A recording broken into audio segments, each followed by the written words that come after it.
The reason I say that is because the rest of the game does matter in context because it makes the comments worse.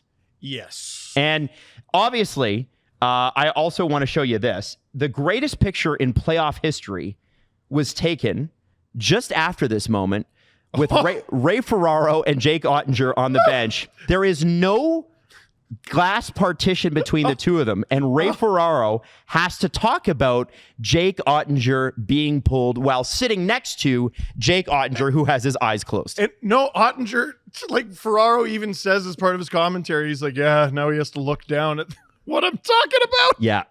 And it's so funny that it was 1 or 2 episodes ago we talked about Ray Ferraro going, Paul Martin is terrible, and making fun of Dionfino's voice.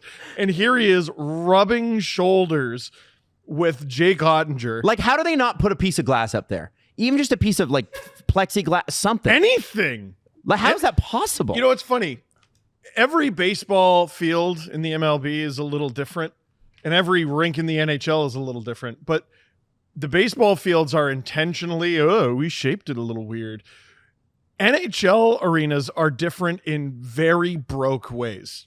Yeah, like coaches not being able to get onto the bench without walking on the ice, or we goalies saw not Craig Berube almost break his neck. Yeah, or Anthony Stoller's not being able to sit with the team. He has to sit in the crowd and at the there's SAP. So many arenas like that, and now the broadcaster just has to.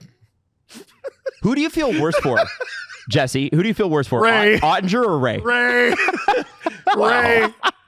Ray. I mean, Oettinger. It's awkward for Ray Ferraro, but like Ottinger's watching his coach just sewer him in front of the entire world. Here's the difference. Ray still has a job to do. Yeah. Jake's night is done. I feel bad for Oettinger and how that whole thing played out. Like those first 2 goals, I get it. Like you're trying to change the momentum and all that stuff. And like his comments afterwards, I think are just kind of off base. But like Oettinger is a good goalie. I don't think depends who you ask. I don't think anybody looked at those 2 goals and thought, you know what's going to turn this game around, not having Jake Oettinger in net. What's going to turn this game around is Dallas finally getting their offense going, finally figuring out the power play, finally cracking the Edmonton defense. Like that's what's going to get this game going, and not having Jake Oettinger in net. Yeah. I feel entirely bad for him for this situation. I think Pete DeBoer was very wrong to pull him. Absolutely. I mean, your first goal, there were so many goals I had to look to remind myself. But the first goal is Perry on the power play. It is a perfectly set up goal. And the reason, by the way, you were on the power play 2 minutes into an elimination game on home ice is because you put a rookie in and he took a careless penalty after you sat him for 13 straight games. Right. Yep. Like, if there's blame to go around, right? Yes. Like, let's talk about, you let the Oilers back on the power play. How did that happen? Like, so many of the Stars' penalties in this series that they've paid for, it's worth mentioning that they were dumb. Yeah. You know what I mean? Yeah. Penalties are going to happen. Sometimes, you're in a puck battle, your stick gets under their skate. Yep. Sometimes, you might have saved a goal there. So many, as the series went on, the penalties the Stars took got dumber and dumber. Yes. Offensive zone, careless and they paid for it every time. Yes. Every time. And you want to talk about the yips, right? You want to talk about demons. I kind of wonder if the Oilers' power play just seeped into their bone marrow. I also think it's pretty relevant that as soon as they pull Oettinger, Jeff Skinner, who has played a grand total of, this is his 2nd game in the playoffs, scores immediately and he was the final Oiler forward to not score. 58 seconds apart were those goals. 2 different goalies. 58 seconds apart. And I don't even blame, do you blame Casey DeSmith for that goal? No! I do. Yeah, because when he made the play out in front, he did a little poke check to send the puck back into the scrum where all the Oilers were, and he should have just covered the puck. But like, I think that goal was actually on him. here, let me see this again. I'll show you the incident I'm talking about. I don't know if you guys remember it, but there's a point where the puck comes to Casey DeSmith, and he decides to hit it back towards the Oilers. Like he poke checks it back to the Oilers. All right, Jesse's right. Like I watched it again. Jesse's right. And I was like, what is he doing on the replay? No reason he does a little flick and he sends the puck back into the scrum, and then the Oilers score. Cover the puck. Do you think he might have been slightly jumpy because he was put into a game he shouldn't have been? Yeah, and hadn't played in a month. Why are you sending the puck back to the other team? I don't know. I was about to scold the Dallas defense for not clearing the rebound. Rebound from what? Rebound from the goaltender who's like, I'm going to pass it to Edmonton. Yeah, no, that's bad. And that's why you don't pull Jake Oettinger. No. Especially it's 2 goals. You can overcome 2 goals. Yeah, they scored. And by the way, they did. They scored 3. This is Adam, I badly want to get to the comments. No, we can't. Oh. Can we get to the DeBoer comments? Yes. I sent them over, Jess. I'm not sure if you saw them there. And you know, we talk about the fact that Pete DeBoer. Listen, Alan's going to hate that we bring this up, but we all remember the. I don't think he hates it that much. The Marc-Andre Fleury DeBoer sword. What are you talking about? Everyone's calling him right this morning. Alan doesn't hate this at all. What are you talking about? But no chance. The famous DeBoer sword, the Marc-Andre Fleury with the DeBoer sword through him, that was when DeBoer had taken over the coaching the Vegas Golden Knights. And famously, this guy doesn't treat goalies the best. And everybody was like, and we said it at the time. I've talked to Alan about it since. We lit Alan up for that, and he thought it was hilarious. He's like, yeah, I remember somebody sending me the clip of you guys talking about that. Okay, here's what I was upset about at the time. Which, by the way, which one's my individual camera? I think you're 1 or 3, one of those. Alan, am I 3? 1? Alan, I'm sorry. Deeply sorry. Sometimes you go on a journey. Life's all about journeys. I went on my several year-long journey, and I arrived at I'm Wrongville. And look at you, sitting on your throne in your castle in I'm Rightville. Good for you, Alan. What I was upset about is people were like, like Marc-Andre Fleury's agent, that's just him being an agent. He's just going rogue. Fleury doesn't really think like that. And I'm like, if the person I paid to represent me posted a photo of my coach stabbing me in the back with a sword and I didn't like it, it would be deleted within 30 seconds. Right. And my argument was, no, these are literally Fleury's wishes. Like, at worst, Alan did it on his own, and Fleury was like, that's funny, leave it. Like, at worst or best, however you look at it. But this is a... Look how angry he looks. Jesse. I'm just waiting to play it. All right, go ahead. Play it. So this is DeBoer talking about Oettinger, and sample size comes up. Well, anytime you pull a goalie, there's the reasoning's always to try and spark your group. So that was the number one reason. We had talked endlessly in this series about trying to play with the lead. And obviously we were in a 2-0 hole right away. And you know what, I didn't take that lightly, and I didn't blame it all on Jake. But, the reality is if you go back to last year's playoffs, he's lost 6 to 7 games to Edmonton, and we gave up 2 shots on 2 goals in an elimination game. So, it was partly to spark our team and wake them up, and partly, knowing that, status quo had not been working, and that's a pretty big sample size. So I don't want to blame it all on Jake, but I don't want to blame it all on Jake, but here's an abundance of evidence of why he sucks. Jake DeBoer sucks so much for that. Pete. What did I say? Jake DeBoer. Jake DeBoer. Pete DeBoer sucks so much for that. Mm-hmm. Now, some people are not like, going to get a chance to get back at this until October. No. Dallas Stars locker cleanup is going to be must. What I mean is on the ice. I know. And like I'd argue he doesn't even have to get a chance to get back at this till next May, April. Yeah. You know, because like those games in October, they're nice, but Dallas is about like how do we do in the playoffs? And Jake Oettinger got pulled from a playoff game. That's going to be his last one till next year's playoffs when he can finally show what he can do. It's a shame it played out this way. So he allowed 2 goals on 2 shots. All right. Yes. I get that. But, you know, some people are like, well, you know, he's right. It's 2 goals in an elimination game. First of all, one of them's on the power play. Really good setup from the Oilers. I can't remember the Janmark one, exactly how that went in. But you did it to spark your team, number 1. Well, you guys allowed a goal 58 seconds later. Good job. Number 2, spark your team. This is an elimination game on home ice. Why aren't they sparked? From opening faceoff, why aren't they sparked? Are you a shitty coach? Number 3, if you're going to bring up the past, if you're so goddamn smart, he's lost 6 of his last 7 games against Edmonton. Why is he starting? If you're going to bring up this series and dating back to last year as evidence for Oettinger not being good against the Oilers, let's pretend that's all true. Jake Oettinger stinks against the Oilers. Mm-hmm. It's a widely known fact, and I can prove it with numbers, said Pete DeBoer, who also goes by Jake sometimes when he wants to hide. Why is he starting that game then, if you're such a smart coach? Hey, can I give you a sample size, guys?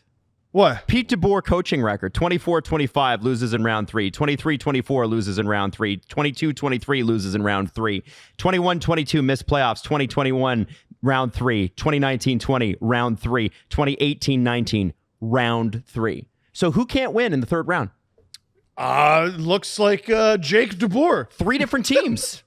Our good buddy Jake DeBoer can't get it done. Yeah, no, Pete DeBoer. Like, also, this was the Janmark goal that Oettinger allowed. That's a breakaway! I don't know if this one's his fault, Jesse, guys. You need a save. Anybody listening, Janmark is in alone on Jake Oettinger because the Dallas Stars blew their assignments. So, okay, your team is not ready. No. And then the spark you tried to spark failed miserably. You got scored on 58 seconds later, and you now have a starting goalie who will never play for you ever again. No, for as long as he lives. Yeah. You who did a worse job last night than Pete DeBoer? Well, he knew he was anybody. Cody he knew Ceci. he was getting fired. Pete knew he was getting fired. Is Cody Ceci the correct answer? Cody Ceci is the correct answer. Yeah. But I saw some people be like, you know what? He actually accomplished what he wanted to. Did you watch the game? Did you seriously? No. He pulled him at 2-0. It then became 3. Now, my son is coming up on the end of his first year in junior kindergarten, but one of the first things he learned was 3 is bigger than 2. You maniac. wow, they start them early on that counting thing, huh? Yes. Oh, yeah. The Dallas Stars started scoring because of Pete DeBoer being an asshole. What are you talking about? They weren't ready to play the game. He pulls his goalie, sewering that forever. He knows he's getting fired. And he gets scored on 58 seconds later. Mission accomplished. You stink.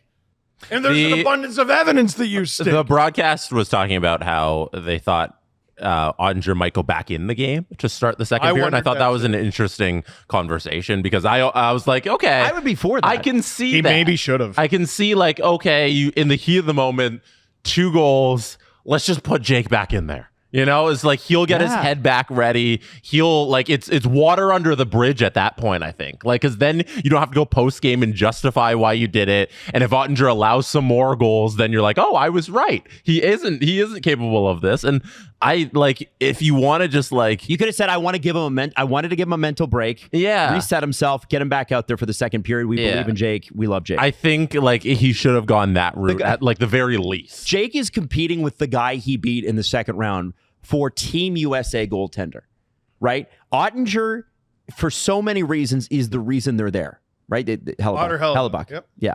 So many reasons. And let's be honest, Dallas defense last year was really good.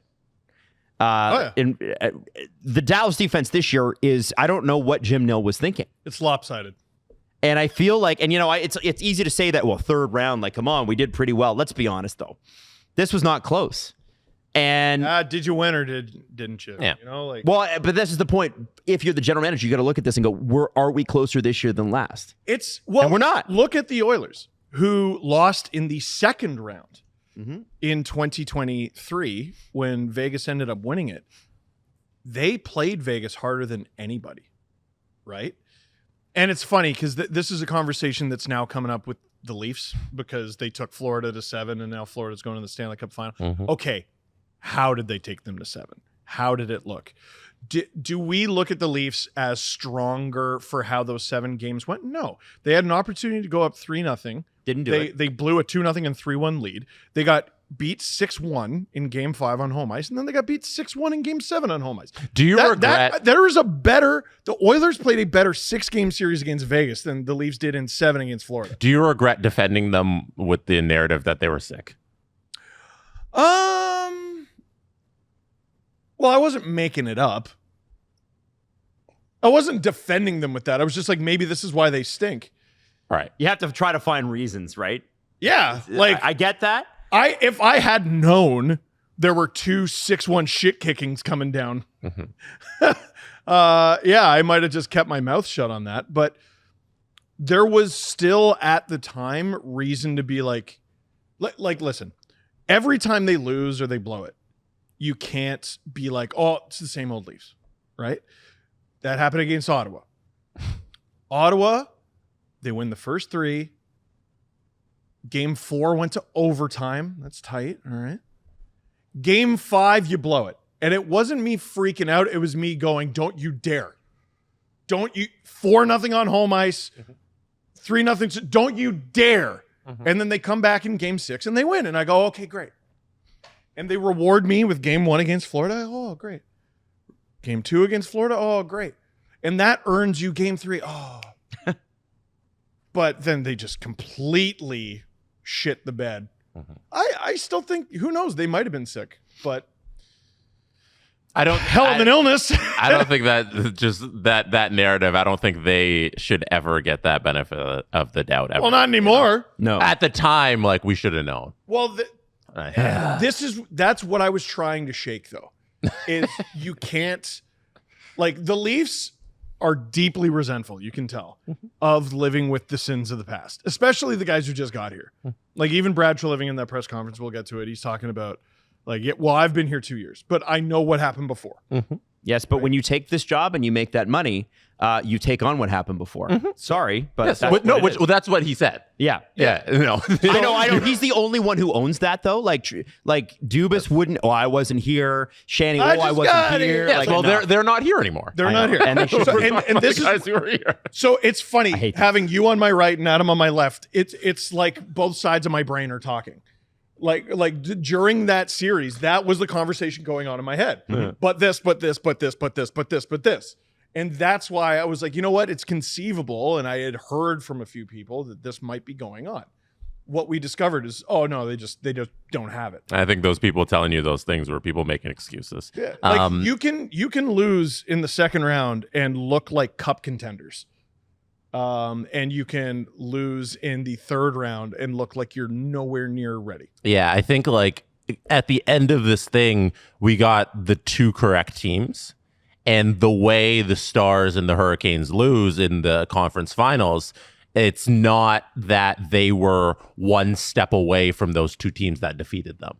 I think those 2 teams got to look at what they did as a whole, and they got to say that they're not as close as they think they are because they got to go up against the 2 correct teams that should make the finals. And yeah, these series weren't close. And yeah, if you lose in the second round, if you're Colorado, you got to look at like, hey, we were right there and it's a missed opportunity. And why do we miss those opportunities? And I think that Edmonton Vegas series is a perfect example. Like there's a team that in 23 was ready to take this step and just couldn't do it. And you know what they did, guys? They made changes. Yeah. They went and got Ekholm. Well, and they started shitty though.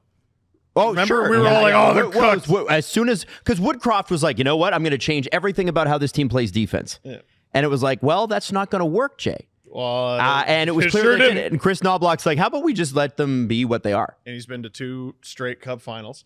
Like the Oilers made it to the third round in 2022, and they looked better when they got eliminated in the second round in 2023. Yes. That's what I'm trying to get at here. Yeah. Well, DeBoer's not. I would be shocked if Jim Nill allowed DeBoer back in the dressing room for locker cleanout. Like I don't know how you survive comments like that. If Oettinger and DeBoer are in the same room, are they going to be able to talk? I would be furious. I would almost. Is he the coach come Monday? He can't be. What if he is, that's a problem. If you got to put money on it, which side are you picking? No. I'm going to say no as well. If I was Jim Nill, I would put $5 $2 Steves on that. Oh, whoa. I'm ready to go to the That's wall. a lot. If I was Jim Nill, I might honestly consider not firing him until after locker cleanup, just so he has to go through that experience. Just sit there and answer those questions. Yeah. You like hockey. Hockey is a people business.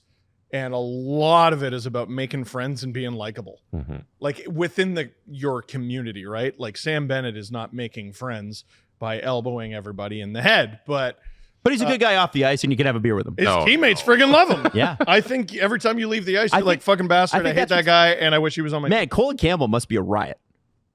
Oh, hockey is full of dudes who suck at their jobs but seem like they're awesome at the bar. They must be legendary banter. Absolute dog ass at their job. Absolute bounce their ass at that job. Yeah. But great banter. Great banner. Great banner. And do we think Pete DeBoer's great banner? I'm sure he's quite sardonic and funny. He seems a little prickly. I think he thinks so. Okay.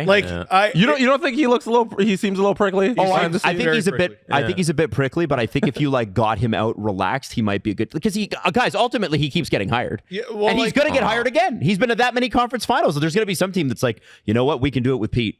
A job, your coach's job is not necessarily to be likable, but I don't know if the Leafs are going out and ripping beers with Craig Berube, but they respect him. Mm-hmm. Right? A lot of coaches out there aren't necessarily great friends with all their players, but they're respected. Oh boy, I don't know how you respect a coach that talks about one of your guys like that. I don't think you do.